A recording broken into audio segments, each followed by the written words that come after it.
Shady Bushcraft here. This is actually my first YouTube video. I've been a YouTube viewer for quite a while, but I've never made my own video. The reason I'm making this video is because I find from looking around on YouTube that there is a lack of information on this particular knife. I know that's just because it's a new knife. As you know by the title, it is the Bark River Knife and Tool Bushcrafter. It is also known as the DLT Bushcrafter. A lot of people are calling it the Bark River DLT Bushcrafter.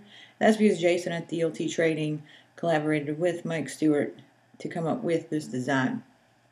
I enjoy hiking, the outdoors, camping, and bushcraft, making things out of a lot of woodwork. I do a lot of woodwork and a lot of camping, and so I'm always looking for a knife that is, you know, what you're going to want to bring, something that you can get comfortable with, something that you can use over and over and over again, not switch knives out all the time. What I do is I have a selection of about 2 or 3 favorite bushcraft type knives, if that's what you want to call them, and they're all very similar to this knife. And they're all very different. Mostly I carry an 01. They're all the top 3 that I'll usually grab when I go out are all 01 tool steel. They are all true Scandi ground, and they are all 4 inches or longer. This knife is the specs on it are overall length of 8 inches. Its blade length comes in at just under 4. Just under. It is 3.875 inches long, which I've found to be rather unnoticeable in comparison to the 4-inch blades. The steel is not 01, it is CPM 3B, so you are going to pay a little bit more because it is a much tougher steel. They offer it in several handle selections. This is the spalted maple burl.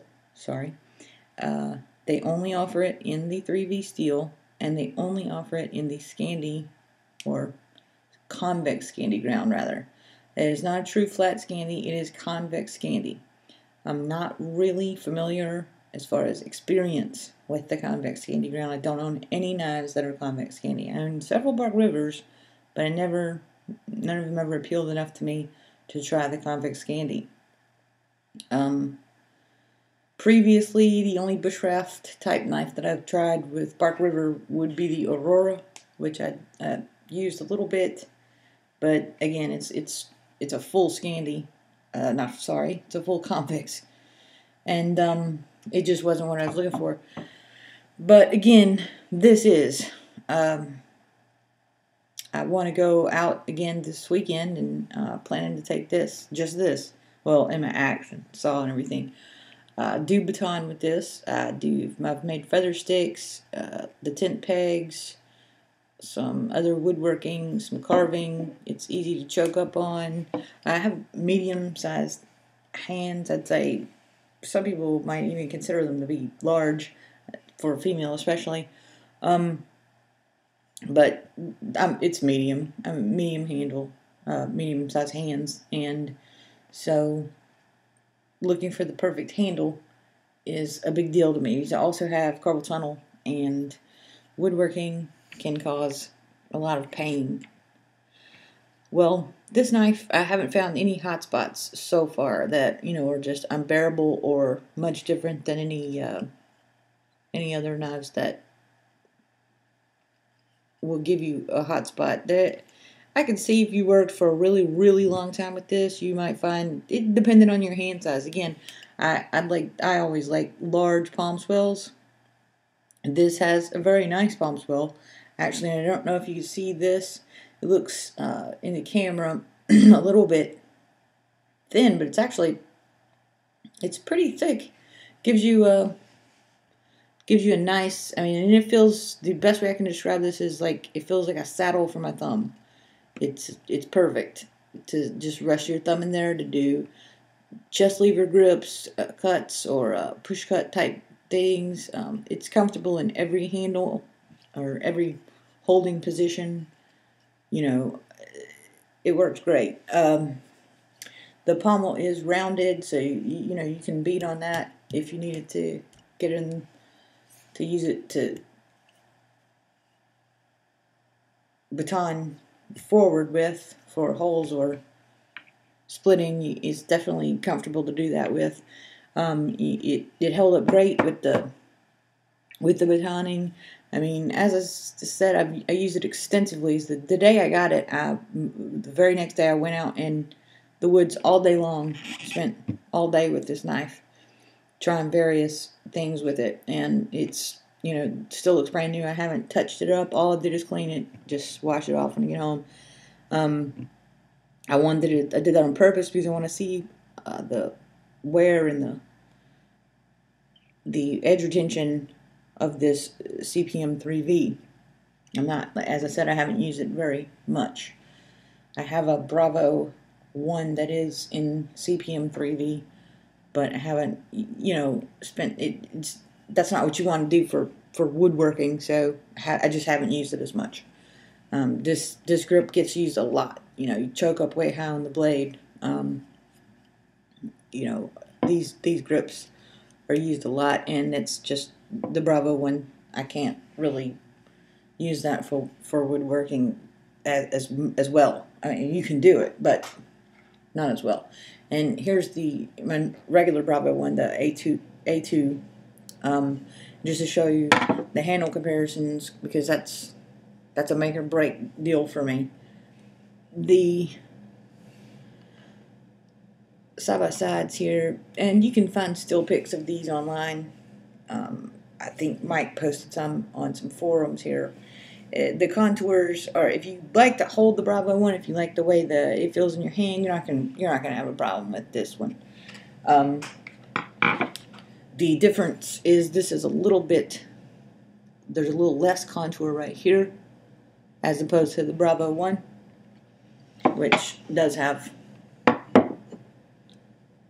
looks like a little more, just a little bit more right there. But as far as this right here, there's a big difference. There is no saddle for your thumb to sit.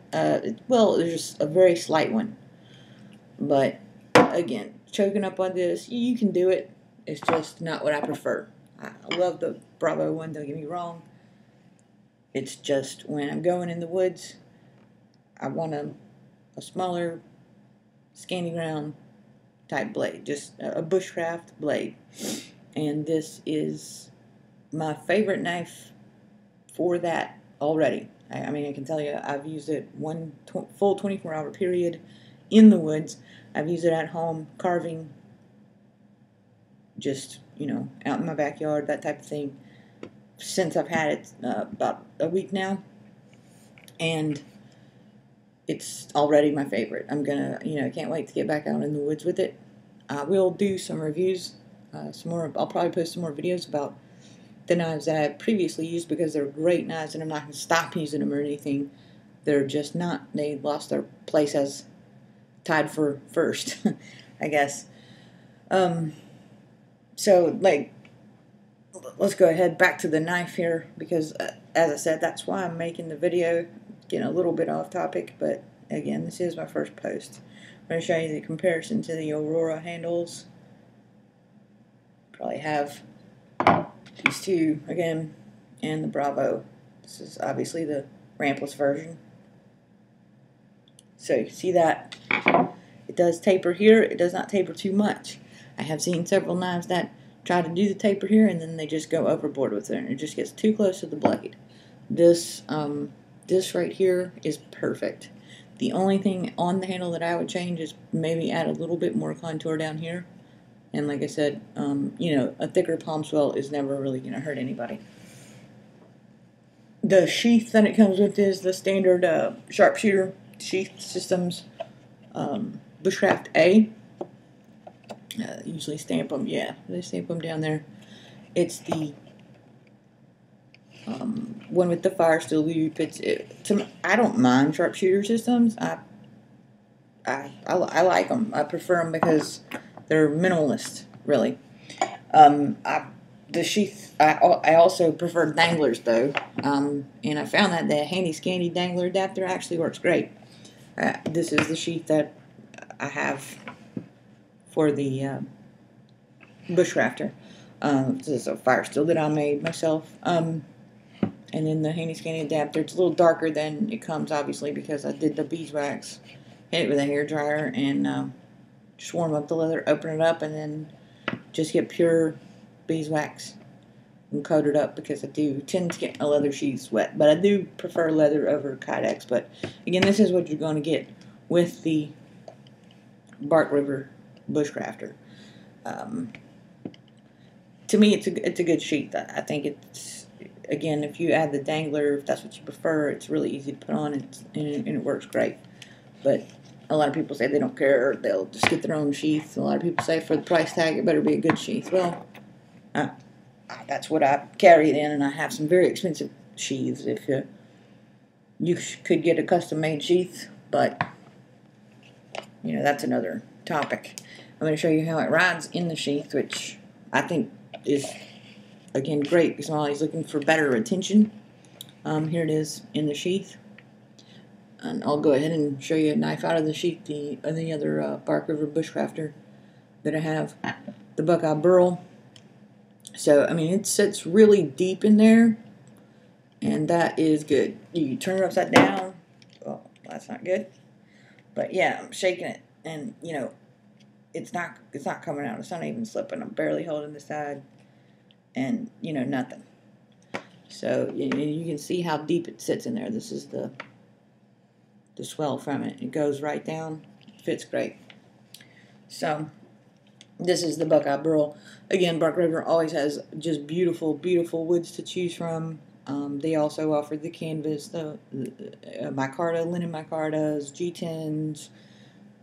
I've never had a problem with fit and finish. I've heard people say sometimes you get a bad fit and finish, but I mean, this on all these they're perfect. This is the Buckeye Burl, which is just so beautiful to me, and like I said, I have the Desert Ironwood on its way. Another thing they've changed on this knife compared to other Bark River knives is the larger lanyard hole. I like that a lot. So you can put, you know, a paracord loop on there and choke down on it for, you know, chopping.